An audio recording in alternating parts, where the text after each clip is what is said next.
'cause there's so much money to be made. $1 million salaries to be paid. Et après, voilà, mais le but c'est pas d'arriver le premier en bas quoi. C'est comment ton prénom? Tony. Et baptême? La première fois.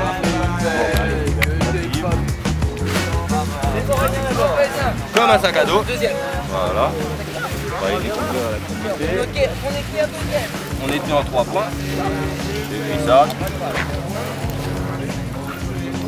Voilà. Et est-ce que là déjà fait un petit peu le décollage par rapport? Non. Tu connais rien?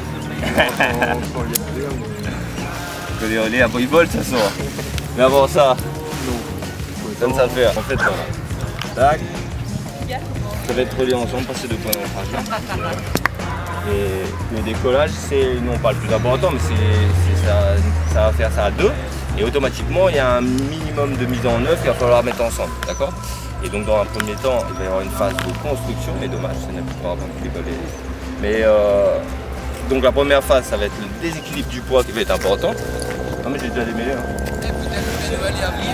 Et donc là, elle va réagir dans le vent. Et donc là, c'est là où je vais te demander en simulation, là, comme on est là. Si tu regardes droit en mer et que tu cherches du poids à m'entraîner, vas-y. Vas-y, cherche à m'entraîner de tout ton poids en fait. Vas-y, encore. Voilà. Mais sans pousser que les jambes se systématiquement à droite à gauche, mais bien déséquilibrer le poids. Pourquoi? Parce que l'aile va justement nous ralentir derrière. Et ça, donc c'est la première phase de construction. Pour que l'aile arrive très vite au-dessus de nous, quelque part, et où c'est elle qui en fait accélère et nous entraîne sur les grenades. Et ben voilà. Hop. Ok. Les impressions avant le décollage? Super.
Le vol, franchement, au départ, un petit peu impressionné.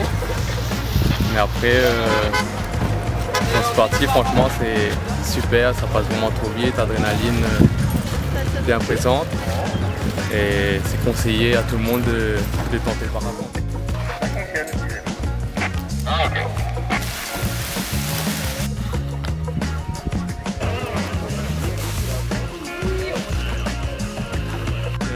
Bonjour, Fred de l'école de parapente Addict. Donc Addict, une école de parapente qui a sur les Hauts de Saint-Leu. Simplement pour dire, voilà, parapente, une activité qu'on peut effectuer toute l'année à La Réunion, avec une île qui est un peu bénie des dieux. Donc vraiment, on a des conditions météorologiques qui sont réunies surtout sur la baie de Saint-Leu, parce qu'on est à l'abri du vent des alizés. Et on a toute l'année des conditions thermiques qui nous permettent d'exploiter des ascendances, permettent de voler quelques heures par jour dans ce ciel avec une vue magnifique, comme on peut le voir ici. D'ailleurs aujourd'hui c'est un peu un jour d'influence. Je pense qu'on va avoir plusieurs centaines de décollages pour aujourd'hui sur ce site. Et surtout, voilà.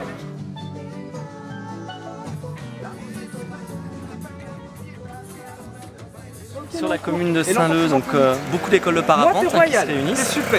Donc il faut savoir que sur ce petit département de la Réunion, on a pas loin de 80 pilotes biplaceurs qui effectuent des vols toute l'année. Ça montre à quel point c'est une île qui se prête au vol. Avec des écoles plus anciennes que d'autres, c'est sûr, mais depuis 30 ans que le parapente existe, on a plus de 600 moniteurs de parapente en France et donc plus de 80 qui se concentrent ici. Donc ça fait quand même un gros cœur d'activité du vol libre sur l'île de la Réunion. Nos élèves qui est en train d'essayer de préparer son parapente. Voilà. Donc son parapente, alors un parapente, ça se présente comme ça. Pour faire simple, on peut dire que c'est du tissu, un peu comme du tissu kawaii, de manière globale, sur lequel est recouvert une induction en silicone, bien souvent, il y a d'autres types d'induction qui existent. Dans l'absolu, on peut dire que c'est une aile d'avion, mais qui est gonflable. L'air s'engouffre par les écopes qu'on appelle les caissons ici. Ils ne peuvent pas s'échapper, donc l'air rentre là-dedans. Voilà, il ne peut pas s'échapper. Ça donne la forme d'une voile. Et ensuite, à l'aide des suspentes, on répartit la charge du pilote sur l'intégralité de la profil de l'aile. Donc les suspentes, ce sont ces ficelles là. Une petite ficelle comme celle-ci, qui est toute petite, va résister aux alentours de 60 kg pour une toute petite comme ça. Quand on voit la quantité qu'il y en a, on sait que le parapente, un parapente comme celui-là a été testé, il peut emmener pas loin d'une tonne. Donc ça fait du matériel très très solide et très performant. Donc le parapente, l'idée c'est de voler avec quelque chose qui rentre dans un sac à dos et qu'on peut emmener de partout avec soi, même en voyage, pourquoi pas. Et qui permet d'exploiter les ascendances thermiques, qui permet donc une fois qu'on est installé dans le fauteuil, qu'on voit là, donc la sellette, on est confortablement installé dans sa sellette, on a le parachute de secours qui est derrière, donc en général on s'en sert pas, c'est mieux, on s'en sert pas. Et puis avec ça, on est dans son fauteuil, un peu son fauteuil magique qui permet d'aller voler dans les airs, se promener, rester des heures, voler avec les oiseaux, circuler. Alors ici sur l'île, il n'est pas rare de faire des petits circuits de 20 ou 30 km pour les pilotes qui ont une petite expérience, et pour les plus aguerris, des crosses de bien plus longs, 50, 60 km, pourquoi pas aller par exemple jusqu'à la rivière des Galères, revenir et ensuite aller vers Saint-Pierre. Sur les compétitions, c'est des circuits qu'on voit de temps en temps. Donc le parapente, c'est essentiellement un sport de glisse. Donc c'est un sport dans lequel on a vraiment... Alors les gens qui font du ski ou de la moto vraiment vont pouvoir retrouver beaucoup de sensations, points de similarité. Quand on est en vol, on sent vraiment la masse d'air, on sent vraiment la glisse, ouais, on peut dire. Quand on attrape un thermique, c'est vraiment des grandes sensations de liberté. On sent la puissance du thermique, on s'inscrit dans la courbe, on sent vraiment la force centrifuge, l'effet pendulaire, comme on est pendu au bout de sa voile. On a vraiment l'impression d'être au bout d'un pendule et c'est beaucoup de plaisir. Donc c'est des plaisirs qu'on peut déjà découvrir en biplace, effectivement, mais il faut quand même imaginer qu'un biplace c'est un gros nounours. C'est très amorti, ça a été réglé pour avoir un maximum de sécurité. Mais par contre, en termes de glisse, quand on commence à voler en solo, alors là, le plaisir est vraiment décuplé. Donc c'est vraiment un truc à découvrir.